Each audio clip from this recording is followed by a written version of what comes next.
Hi, this is Dorothy from TaiChiBozeman.com/rawfoodblog and from faithdiets.com.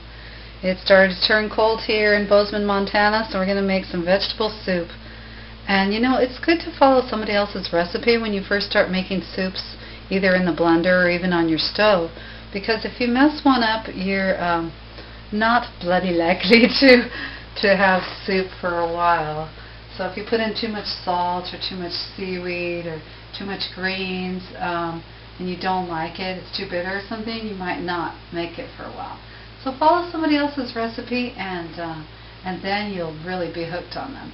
The Blendtec blender heats it up to 110 degrees if you push the soup button twice with cold water even, and you can make soup with just hot water and it's nice and warm. You don't ever have to heat it up, and that way you still keep all the natural enzymes in there that are good for your stomach.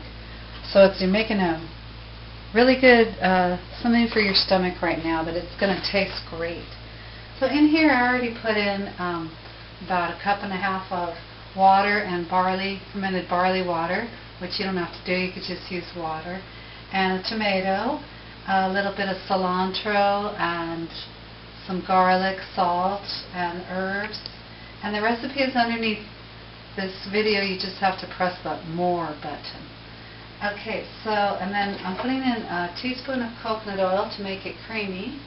My sister found that secret ingredient. And a tablespoon of raw coconut aminos. Oopsie.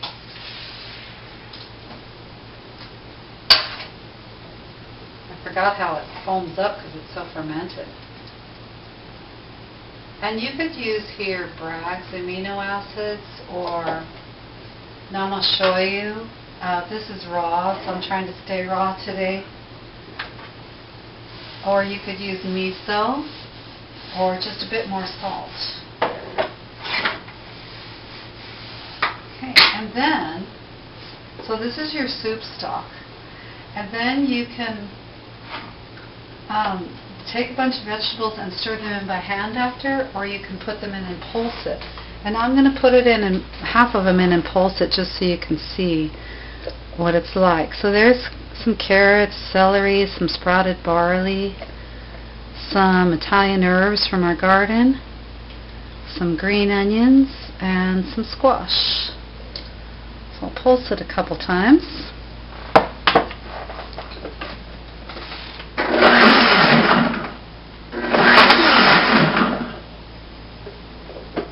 Pour it into our bowl.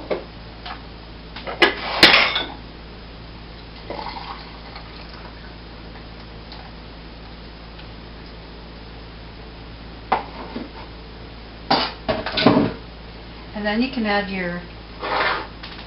the things that you want it to be on top.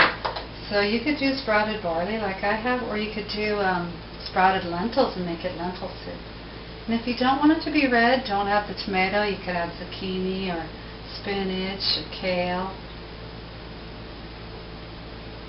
And then I'm also going to add a little bit of wakame, ocean seaweed. Really, to your health. You'll feel so good after this. From Dorothy at TaiChiBozeman.com/rawfoodblog and from faithdiets.com. Enjoy your vegetable soup.